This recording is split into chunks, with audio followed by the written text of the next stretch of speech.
माँ जा बाबूजी से कह दे पूरे मोहल्ले में मिठाई बांटने की तैयारी कर ले।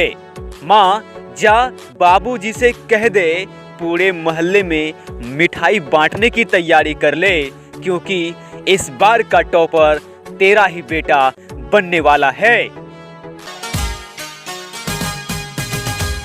आज की वीडियो में हम लेंस सूत्र को सिद्ध करने सीखेंगे। दोस्तों, आपके एग्जाम में कुछ पूछे या ना पूछे, लेंस सूत्र 5 नंबर में 100% पूछे जाते हैं हर साल। इस साल भी पूछे जाएंगे, इसकी गारंटी लेते हैं। देखिए, 2-3 प्रश्न है सिद्ध करने वाले जो आपके एग्जाम में पूछे ही जाते हैं, जैसे लेंस सूत्र, दर्पण सूत्र, F=R/2। ये कुछ प्रश्न है सिद्ध करने वाले जो मैट्रिक एग्जाम में लगातार पूछे जाते हैं।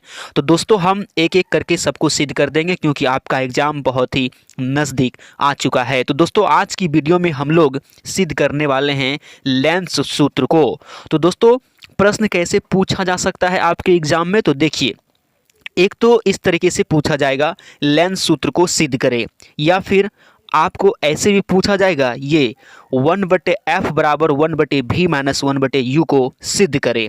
ये 2 तरीका हो गया। तीसरा तरीका क्या है, आपको लेंस का नाम दे देगा कि उत्तल लेंस में 1/f बराबर 1/v-1/u को सिद्ध करे, या अवतल लेंस में। दोस्तों, अवतल लेंस में बहुत ही कम पूछा जाता है, ज़्यादा उत्तल लेंस में पूछा जाता है।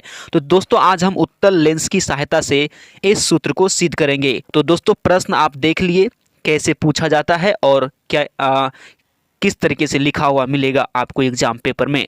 तो दोस्तों, चलिए अब हम लोग बनाने का प्रयास करते हैं।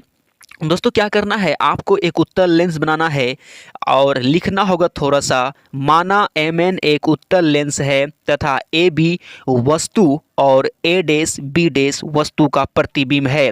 दोस्तों, इस चित्र को आप ध्यान से देखिए।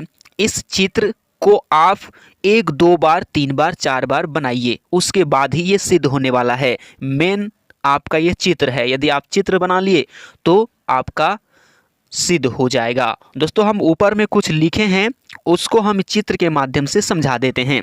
देखिए, माना MN एक उत्तल लेंस है। दोस्तों, यहाँ पे M है, नीचे में N है, तो ये MN पूरा जो है ना, ये उत्तल लेंस है, ठीक है। और आपको पता है उत्तल लेंस बीच में मोटा होता है, किनारे पर पतला होता है।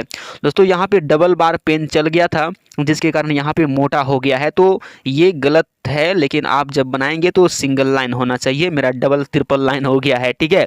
तो दोस्तों, इससे कोई दिक्कत नहीं होगा। यहाँ पे देखिए, MN एक उत्तल लेंस है। दोस्तों, MN एक उत्तल लेंस हो गया, तथा AB वस्तु है। यहाँ पे देखिए, ये जो लाइन है ना, ये सीधी लाइन जो कि लेंस के बीचों बीच से गुजरती है। इसके इधर लास्ट में यदि देखें तो ये AB एक वस्तु रखा गया है, ठीक है। AB वस्तु रखा गया है और इसका जो प्रतिबिंब है वो इस पार में बन रहा है। कहाँ पे, यहाँ A' और B' इसका प्रतिबिंब बन रहा है, ठीक है।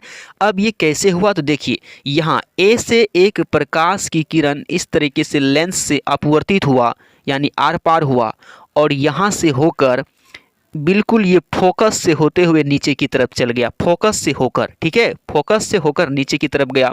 उसके बाद फिर यहाँ से एक प्रकाश की किरण ये लेंस के बीचों बीच जो आपका केंद्र है यहाँ से होकर गुजरा, और ये भी नीचे की तरफ चल गया, और यहाँ पे दोनों मिल गया। ये वाला लाइन, ठीक है, आपको दिख रहा होगा, ये लाइन, ये किरण और ये किरण यहाँ पे मिला, जिस जगह मिला वहीं पे वस्तु का प्रतिबिंब बना। तो दोस्तों, अब आपको समझ में आ गया होगा प्रतिबिंब कहाँ पर बना। इस जगह प्रतिबिंब बना, A', B' प्रतिबिंब है, वही ऊपर में लिखा हुआ है। अब देखिए, लेंस में जो भी दूरियां मापते हैं वे यहाँ O यानी केंद्र से मापते हैं। लेंस की सभी दूरियां केंद्र से मापते हैं और दर्पण की सभी दूरियां ध्रुव से मापते हैं, ठीक है। तो अभी देखिए, वस्तु है यहाँ AB और ये केंद्र है, तो हम लोग सभी दूरियां केंद्र से यहाँ से मापते हैं, प्रकाशीय केंद्र इसको बोलते हैं, यहाँ से मापते हैं। तो दोस्तों, यहाँ से लेकर के यहाँ तक, ठीक है, आपका हो जाएगा वस्तु दूरी, क्योंकि यहाँ पे वस्तु है तो केंद्र से लेकर ये B तक आपका हो जाएगा वस्तु दूरी। वस्तु दूरी को हम लोग U से लिखते हैं, ठीक है। उसके बाद यही O से यानी केंद्र से कहाँ पर प्रतिबिंब बना, तो ए डैश बी डैश, तो दोस्तों ए डैश तक, ठीक है, यहाँ तक आपका हो जाएगा प्रतिबिंब दूरी। क्या हो जाएगा, प्रतिबिंब दूरी, इसको हम लोग भी से लिखते हैं। उत्तल लेंस है तो सभी दूरियां प्लस में होगा, फोकस दूरी, प्रतिबिंब दूरी सब प्लस में होगा, लेकिन वस्तु दूरी सब में माइनस होता है, तो वस्तु दूरी सिर्फ यहाँ पे माइनस में होगा। दोस्तों वस्तु दूरी प्रतिबिंब दूरी आपको पता चल गया। यहाँ पे प्रतिबिंब बना तो यहाँ से लेकर के केंद्र तक की दूरी को बोलेंगे प्रतिबिंब दूरी, और ये केंद्र से लेकर के यहाँ जहाँ पे वस्तु है यहाँ तक की दूरी को बोलेंगे वस्तु दूरी, ठीक है। और एक पॉइंट याद रखिएगा आप यहाँ पे कि एफ से लेकर ओ तक, एफ से लेकर के ओ तक को बोलेंगे छोटी एफ यानी फोकस दूरी। आपको देखिए यू मिल गया इस तरफ, यहाँ पे भी हो गया और एफ हो गया, ये तीनों चीज़ मिल गया। चलिए अब नीचे, अब यहाँ पे सब चीज़ हो गया, बस उसी चित्र के अनुसार यहाँ पे लिखा गया है, चित्र के अनुसार यहाँ पे हो जाएगा। देखिए ओ बी बराबर ओ सी, ए बी बराबर ओ सी कैसे हुआ, तो यहाँ ध्यान दीजिए एक बार चित्र में ध्यान दीजिए। ये जो ए बी लाइन है यानी वस्तु, जितना ऊंचाई इसका है उतना ही ऊंचाई ओ सी का होगा, ये ओ सी, ठीक है। क्यों, क्योंकि ये लाइन और ये लाइन समांतर है, और समांतर लाइन का बीच का जो दूरी होता है वो समान होता है, तो जितना ओ सी होगा उतना ही ए बी होगा। बस ये पॉइंट एक छूट गया था तो अभी हम बता दिए, बस उन्हीं पॉइंट को यहाँ पे लिखा गया है।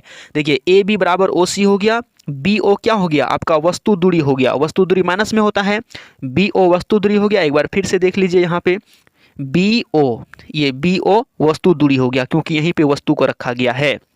चलिए नीचे आइए, नीचे फिर क्या है ए डैश ओ, ए डैश ओ क्या हो गया प्रतिबिंब दूरी हो गया, प्रतिबिंब दूरी को भी से लिखते हैं तो यहाँ पे भी लिख दिए। चलिए एक बार देख लीजिए ए डैश ओ, ए डैश ओ, तो दोस्तों प्रतिबिंब यहीं पे ना बना है इस जगह, तो ए डैश से ओ तक ये क्या होगा प्रतिबिंब दूरी हो गया। चलिए अब नीचे क्या है एफ ओ, एफ ओ क्या है फोकस दूरी है, एफ ओ क्या है फोकस दूरी, तो यहाँ पे देखिए एफ है यहाँ पे और ओ यहाँ पे, तो एफ ओ हो गया आपका फोकस दूरी, से छोटी एफ से लिखते हैं। चलिए यहाँ तक तो समझ में आ गया, अब बिल्कुल आसान है। अब यहाँ पे आपको ध्यान देना है कि 4 त्रिभुज बनेगा, हम 4 त्रिभुज दिखा देते हैं आपको, और 2-2 त्रिभुज को आपस में समरूप करेंगे। वैसे समरूप होते ही हैं, दिखाना भी पड़ता है लेकिन यहाँ पे हम दिखाएंगे नहीं, समरूप होते हैं। देखिए त्रिभुज कौन सा लेना है, त्रिभुज A B O, A B O त्रिभुज। उसके बाद इसी लोल में यहाँ पे जो लोल है, इसी लोल से जुड़ा हुआ एक त्रिभुज और है समकोण त्रिभुज। कैसे, तो देखिए ए डैश बी डैश ओ, ए डैश बी डैश ओ, 2 त्रिभुज बना। देखिए ए बी ओ, फिर इसी बिंदु से जुड़ा हुआ एक त्रिभुज और है क्या ए डैश बी डैश ओ, ये दोनों त्रिभुज आपस में समरूप होंगे। कैसे समरूप होंगे, इसका 90 डिग्री और इसका ए डैश पे जो 90 डिग्री बना है 90 बराबर होंगे, और ये लोल वाला कोण आपस में क्या होंगे बराबर होंगे, तो एंगल समरूपता से ये दोनों त्रिभुज समरूप होंगे। जब 2 त्रिभुज समरूप होते हैं तो यहाँ पे देखिए ये जो है आपका ए बी लंब है, तो लंब का अनुपात लंब से होगा। तो दोस्तों ए बी लंब है तो ए बी लिखेंगे, ठीक है, बटे इस त्रिभुज का लंब क्या होगा, तो ए डैश बी डैश, तो नीचे में लिखेंगे ए डैश बी डैश, यानी इसका लंब ऊपर में क्योंकि ये त्रिभुज ऊपर में है, और इस त्रिभुज नीचे में है तो इसका लंब नीचे में ए डैश बी डैश हो जाएगा। ये लंब ये 90 डिग्री का यहाँ पे बन रहा है ना, त्रिभुज में समकोण त्रिभुज है, ये हो गया बराबर होगा। अब इस त्रिभुज का आधार, इस त्रिभुज का आधार क्या हो जाएगा, तो एक बार फिर से देख लीजिए, इस त्रिभुज का आधार होगा बी ओ, क्या होगा बी ओ, और इस त्रिभुज का आधार होगा ए डैश ओ, ए डैश ओ। कर्ण का इसमें कोई रोल नहीं होता है, याद रहे यहाँ पे 90 डिग्री बनता है, ठीक है। जैसे ये लाइन है, इस लाइन पे से सीधा लाइन खींचेंगे तो 90 डिग्री यहाँ पे बनता है, तो उसी तरीके से ए डैश बी डैश में 90 डिग्री यहाँ पे बना, तो लंब हो गया ए डैश बी डैश और यहाँ पे ए बी, ठीक है। इसी तरीके से आप यहाँ पे देखिए क्या है, तो देखिए त्रिभुज ए बी ओ समरूप है त्रिभुज बी डैश ए डैश ओ, कैसे, तो एंगल समरूपता से। तो बस उसका पहला वाला त्रिभुज का लंब बटे दूसरे वाला त्रिभुज का लंब, फिर पहला वाला त्रिभुज का आधार बी ओ और दूसरे वाला का ए डैश ओ। एक बार देख लीजिए ए डैश ओ आधार, यहाँ देखिए आधार है बी ओ, इसका आधार हो गया, और इस छोटा वाला त्रिभुज का आधार हो गया ए डैश ओ, उसी को यहाँ पे लिखा गया है। इसको मान लेंगे समीकरण 1, इसको क्या लिख देंगे समीकरण 1। यहाँ पे एंगल एंगल समरूपता लिखा हुआ ना, दो कोण बराबर है, 90 डिग्री वाला कोण और समान कोण जो है लोल पे बना हुआ है। यहाँ पे देखिए इस जगह ध्यान दीजिए, यहाँ ये वाला कोण, ये कोण आपस में क्या है, समान है। ठीक है, चलिए अब इसी तरीके से सेम यही प्रोसेस लागू होगा दो त्रिभुज में। कौन सा दो त्रिभुज, तो ध्यान से देखिए यहाँ पर, ये दो त्रिभुज को ध्यान से देखिए।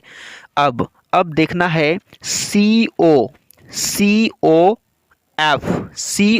एफ ये वाला त्रिभुज। अब फिर इसी लोल से जुड़ा हुआ त्रिभुज है ए डैश बी डैश एफ, ए डैश बी डैश एफ, इसको ऐसे लिखेंगे बी डैश ए डैश एफ, 90 डिग्री को बीच में रखेंगे। ठीक है, इसी तरीके से इसका लंब, इस छोटा वाला त्रिभुज का लंब क्या होगा, पहले बड़ा वाला का ओ सी लंब होगा, आधार क्या होगा ओ एफ। ठीक है, और इसका इस छोटा वाला त्रिभुज का क्या हो जाएगा लंब, तो ए डैश बी डैश और आधार होगा ए डैश एफ। बस यही दोनों का अनुपात लिखा गया है यहाँ पर। यहाँ पर देखिए त्रिभुज सी ओ एफ समरूप होगा त्रिभुज बी डैश ए डैश एफ, अभी हम ऊपर में आपको दिखा रहे थे। ठीक है, आप एक बार वीडियो को पीछे करके या फिर उस चित्र को कॉपी में बना के समझ सकते हैं। तो इस त्रिभुज का जो लंब होगा, लंब क्या होगा सी ओ, लंब क्या होगा इस त्रिभुज का सी ओ, यहाँ पे देख लीजिए एक बार फिर से, सी ओ लंब है और इस त्रिभुज का लंब ये वाला है। पहले इसको लिखेंगे फिर इसको लिखेंगे, तो सी ओ बटे ए डैश बी डैश होगा, यहाँ पे लिखा हुआ है सी ओ बटे ए डैश बी डैश बराबर ओ एफ बटे ए डैश, ये आधार का अनुपात हो गया। दोस्तों यहाँ पे जो सी ओ है या ओ सी है, इसके जगह हम लोग लिख सकते हैं किसको, ए बी को लिख सकते हैं। क्यों लिख सकते हैं ए बी को, ए बी को क्यों लिख सकते हैं, तो यहाँ अभी हम ऊपर में बताए थे, क्योंकि ए बी बराबर है ओ सी या सी ओ, जो भी बोलिए, ये बराबर है ना, इसीलिए यहाँ पे हम लोग लिखेंगे ओ सी के जगह ए बी, ताकि हमारा समीकरण 1 और 2 का जो है ना पहला वाला पद समान हो जाए, ये वाला। अब लिखेंगे समीकरण 1 एवं 2 से, समीकरण 1 और 2 से चलेंगे तो ये वाला चीज़ और ये वाला चीज़ सेम है, तो ये कट जाएगा, बचेगा यहाँ का बी ओ बटे ए डैश ओ बराबर, इधर का बचेगा ओ एफ बटे ए डैश एफ, ये बचा। अब यहाँ पे बस मान बैठाना है, बी ओ का मान, बी ओ क्या है वस्तु दूरी है, तो बी ओ का मान माइनस यू है। यहाँ पे देखिए इस जगह बी ओ का मान क्या है माइनस यू है, ए डैश ओ का मान भी है और एफ ओ का मान एफ है, इस सब का मान उठा के यहाँ पे रखा गया है। ठीक है, यहाँ पे रख दिया गया, ओ एफ का मान एफ था, लेकिन यहाँ पे ए डैश एफ को थोड़ा सा चेंज किया गया है, ए डैश एफ को थोड़ा सा चेंज किया गया है। कैसे चेंज किया गया, तो ध्यान दीजिएगा चित्र के अनुसार, चित्र से समझते हैं। दोस्तों ए डैश एफ है ना, ये इतना सा ए डैश एफ, इसका कोई मान नहीं होता है, तो इसको हम लोग कैसे लिखे हैं, इसको हम लोग लिख सकते हैं क्या, ए डैश ओ, यानी इस जगह से यहाँ तक ए डैश ओ माइनस कर देंगे क्या ओ एफ, क्या कर देंगे ओ एफ का मान हमको पता है एफ होता है। ठीक है, तो हम लोग ये टोटल में से ए डैश ओ में से घटा देंगे ओ एफ को, तो हमें ए डैश एफ मिल जाएगा।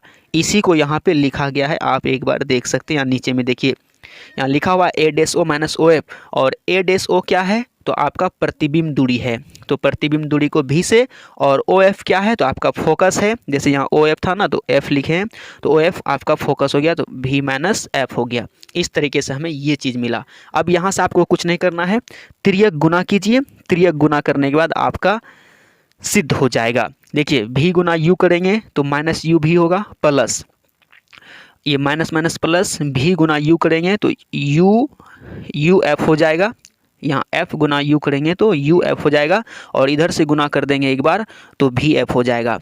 इतना होने के बाद आपको एक लाइन याद रखना है कि दोनों तरफ यू भी एफ से भाग देने पर, दोनों तरफ यू भी एफ से भाग देने पर, भाग देना होता है, दोनों तरफ यू भी एफ से भाग देंगे, तो अब भाग देने के बाद ये u से u कट जाएगा, भी से भी कट जाएगा, बचेगा क्या ऊपर में सिर्फ 1 बटे f हो जाएगा। फिर यहाँ से u से u कट जाएगा, f से f कट जाएगा, तो 1 बटे भी बचेगा। ठीक है, फिर यहाँ पे f से f कट जाएगा, उसके बाद भी से भी कट जाएगा, बचेगा u, तो 1 बटे u हो गया। अब ये माइनस में है 1 बटे एफ, इसको क्या करना है उस पार भेज देना है, किधर, तो दाएं तरफ, और 1/u को इस तरफ खींच लेना है तो आपका सिद्ध हो जाएगा। तो दोस्तों बस आपको समझ में आ गया होगा कि कैसे कैसे करना होता है। एक बार इसे अपने कॉपी में नोट कीजिए, फिर समझिए, आपको आराम से समझ में आ जाएगा। बस ध्यान रखना है कि दो त्रिभुज आपस में समरूप होता है। जो मेन है, आपको ये वाला त्रिभुज ABO ये वाला त्रिभुज लेना है, और इसी लोल से जुड़ा हुआ आपको त्रिभुज लेना है कौन सा, तो B'AO ये त्रिभुज लेना है। इसमें इसका अनुपात, लंब का अनुपात ये लंब से होगा, फिर ये आधार का अनुपात ये आधार से होगा। उसके बाद फिर इसी तरीके से आपको लेना है एक बार त्रिभुज कौन सा, तो त्रिभुज COF, और इसी लोल से जुड़ा हुआ लेना है त्रिभुज आपको B'AF ये छोटका वाला। इसमें आपका लंब का अनुपात ये होगा, और इसमें लंब आपका ये होगा। दोस्तों एक बार वीडियो को आप पीछे करके फिर से देख सकते हैं। याद रहे, कॉपी में जब तक नोट नहीं करेंगे तब तक समझ में नहीं आएगा। तब तक के लिए बाय बाय।